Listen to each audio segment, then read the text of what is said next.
बिस्मिल्लाहिर्रहमानिर्रहीम जी। अस्सलाम वालेकुम नाज़रीन इकराम। आज की जो अहम तरीन खबरें आपके सामने रख रही हैं। पहली खबर तो यह है कि मियाँ साहब जो कि पाकिस्तान में इनकलाब बरपा करने के लिए तशरीफ़ लाए थे 21 अक्टूबर 2023 को, और उनको पाकिस्तान के एक बड़ा नजात दहिंदा के तौर पर पेश किया गया था। अब वो जो है वो इनकलाब की बुनियाद रख के वापस अपने वतन यानी कि लंदन जो तशरीफ़ लेकर जाने वाले हैं। उनके बारे में यह खबर सामने आई है कि वो कुछ दिनों तक यानी कि रमज़ान के आर्य अशरे में माइट पॉसिबल कि वो सऊदी अरब जाएंगे। आर्य अशरा जो है वो सऊदी अरब में गुजारेंगे और वहाँ पर उम्रा अदा करेंगे। और उसके बाद मियाँ साहब जो हैं वो वहाँ से हमेशा की तरह जैसा वो हमेशा ईद जो है वो बाहर गुजारते हैं, तो वो उसके बाद वो लंदन चले जाएंगे। लंदन में जो है वहाँ पर मज़ीद क्या करेंगे, क्योंकि पाकिस्तान में उन्होंने इनकलाब की बुनियाद जो है वो रख दी है। और इनकलाब क्या है, इनकलाब तो आपने देख लिया। सबसे बड़ा इनकलाब तो ये था कि 8 फरवरी को इलेक्शन हुआ और 9 फरवरी को नया इलेक्शन हुआ, और नए इलेक्शन में उनके भाई जो है उनको वज़ीर-ए-आज़म बना दिया गया पाकिस्तान का, और उनकी जो बेटी है उनको बना दिया गया पंजाब की वज़ारत आला जो उनको सौंप दी गई। और इसके साथ साथ जो है मियाँ साहब के तमाम मुकदमा जो है उनसे उनको बरी कर दिया गया। ना सिर्फ मियाँ साहब के मुकदमा जो है उनसे उनको बरी किया गया, बल्कि उनके दोनों बेटों के भी आज खबर हमारे सामने आई है। हसन और हुसैन वह जो है वो पाकिस्तान में तशरीफ़ ला चुके हैं, और तशरीफ़ इसलिए लाए हैं क्योंकि अब उनकी अपनी हुकूमत है पाकिस्तान में। तो ज़ाहिर है जिसकी हुकूमत होती है उसके खिलाफ कोई सबूत नहीं होते, उसके खिलाफ जितने भी उनके खिलाफ मुकदमात होते हैं वो अपनी वैल्यू नहीं रखते, वो आस्ता आस्ता ख़त्म हो जाते हैं। जैसे वो अपोजिशन में जाते हैं तो उनके खिलाफ मुकदमात की नई भरमार हमारे सामने जाती है। तो ये सूरत हाल है। मुकदमात भी ख़त्म हो गए। अब फॉर्म 47 की बुनियाद पे भाई उनके वज़ीर-ए-आज़म बना दिए गए, और उनकी बेटी जो है वो पंजाब की वज़ीर आला भी बन गई हैं। तो उसके बाद नाज़रीन कराम सूरत हाल ये है कि अब मियाँ साहब जो है वापस लंदन जाने की तैयारी कर रहे हैं। दूसरी नाज़रीन कराम एक बड़ी बुरी खबर है तहरीक इंसाफ के लिए, ये है कि अली यमीन गन्नापुर जो है उनका जो ओहदा है, मैंने आपको बताया था कुछ दिन पहले, वो ख़तरे में पड़ रहा है। और जैसा कि फैसल वाडा ने कहा था कि 15 रमज़ान के बाद उनके लिए मुश्किलात बढ़ जाएंगी, तो नज़र आ रहा है कि अली यमीन गन्नापुर साहब जो है उनके खिलाफ मुश्किलात जो है वो पड़ रही हैं।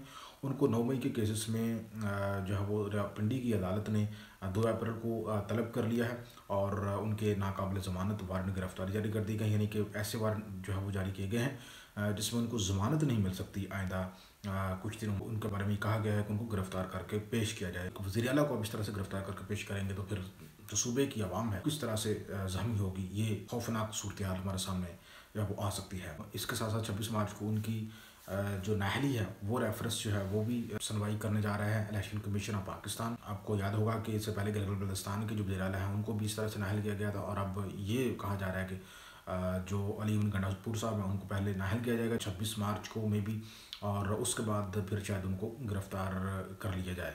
और 9 मई के केसेस में जैसे कि उनके वारंट गिरफ्तारी जारी कर दी गए।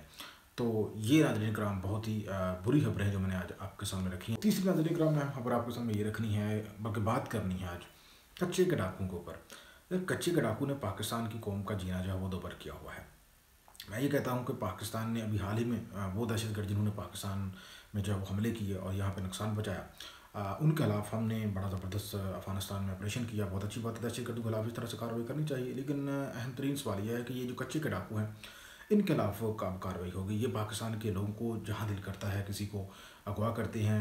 ऑनलाइन इन्होंने अपने जो है मुख्तलिफ नेटवर्क इनका पूरे मुल्क में फैला हुआ है, और लोगों को मुख्तलिफ तौर तरीक़ों से जो है वो अपने चुंगल में फंसाते हैं। इन्होंने औरतें रखी हुई हैं, लोगों को फंसाते हैं, अमीर लोगों को औरतों के ज़रिए फंसाते हैं। फिर इस तरह से इन्होंने जो है वो कुछ डीलर रखे हुए हैं पूरे मुल्क में जो कि कारोबार करने की मुख्तलिफ़ किस्म की ऑफ़रें देती हैं। जब इनको लोग मिलने के लिए जाते हैं, साहब हैसियत लोग मिलने के लिए जाते हैं, तो ये इनको गिरफ्तार करके सिंध के कच्चे के इलाके में ले जाते हैं, और वहाँ जाकर उनको प्रतिशत करते हैं और उनसे जो है करोड़ों का तावन तलब करते हैं। पाकिस्तान की कौम जो है मुल्क के उन अदारों की तरफ देख रही है जो इस कौम की जान माल की तहफ़्फ़ुज़ के ज़िम्मेदार हैं। लेकिन अहम सवाल ये है कि ये जो कच्चे के डाकू हैं इनके खिलाफ जो है वो कब कार्रवाई होगी, और इनको कब कानून के कैडे में खड़ा किया जाएगा, क्योंकि इन्होंने यकीन जाने बहुत ही लोगों को जो है तंग करके रखा हुआ है। यूँ लग रहा है कि ये बहुत ताकतवर लोग हैं, और जरदारी साहब जो हैं सिंध में ख़ास तौर पे उनका इसकी तरफ कोई ध्यान नहीं है। क्यों ध्यान नहीं है? क्योंकि यहाँ पे आम लोगों को पकड़ते हैं। अगर किसी वीआईपी बंदे को अगर वो पकड़ के लेकर जाए ना, मैं देखता हूँ कि अगले दिन वहाँ पे ऑपरेशन होता है या नहीं, ज़बरदस्त किस्म का ऑपरेशन आपको नजर आएगा कच्चे के इलाकों में। लेकिन चूंकि वो आम लोगों को पकड़ते हैं, तो जरदारी साहब और बिलावल भुट्टो साहब जो है और जो दीगर जो बड़े लोग हैं उनके लिए आम लोगों की जान माल जो है वो ज़्यादा इम्पोर्टेंट नहीं है। और उनके लिए जो इम्पोर्टेंट है वो जनाब आपको पता ही है, ओहदे मिल गए, सदारत मिल गई, गवर्नर मिल गए, वज़ीर आज़म का ओहदा भी मिल गया, वज़ारत आला भी मिल गई, मतलब केसेस ख़त्म, सब कुछ ख़त्म, अब सारा कुछ जो है वो तरीके इंसाफ के खिलाफ जो है वो सब कुछ हो रहा है, अभी सब ये एंजॉय कर रहे हैं, पीछे बैठ गए। तो उनको तो जो मिलना था वो मिल गया। अब इनकी चीखें भी आपको सुनाई नहीं देगी, जो 2018 से 2022 तक हमें चीखें सुनाई देती थी। बिलावल भुट्टो जो पार्लियामेंट में चीख चख कर बोलते थे, वोट की इज्जतों की बातें थी, अब कहाँ गई वोट की इज्जत? सब कुछ पाकिस्तान की कौम ने अपनी आंखों से देख लिया। अब कौम जो है ये रिक्वेस्ट करती है, खासतौर पर सिंध हुकूमत को रिक्वेस्ट करती है कि जो कच्चे के डॉक्यूमेंट्स हैं उससे पाकिस्तान की कौम को महफूज करें। वो बहुत जो है वो जुल्म कर रहे हैं पाकिस्तान के लोगों के ऊपर। वो लोगों को अगवा करते हैं, वहाँ पे ले जाते हैं। तो जो लोगों का जो दर्द है, काइंडली इसको भी महसूस करें। वो महसूस नहीं करेंगे तो फिर आपके साथ वही होगा जो 8 फरवरी को आपके साथ हुआ है।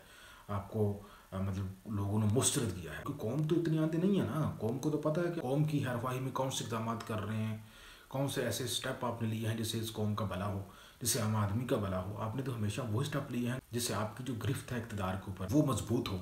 तो मेन चीज़ ये है कि काइंडली कच्चे के डाकुओं के खिलाफ कार्रवाई करें, उनसे पाकिस्तान के लोगों की उनसे जांच रहें, और जो लोग उन कच्चे के डाकुओं के साथ मुलव्वस हैं उन लोगों को गिरफ्तार करके उनके चेहरे कौम के सामने बेनकाब किए जाएँ।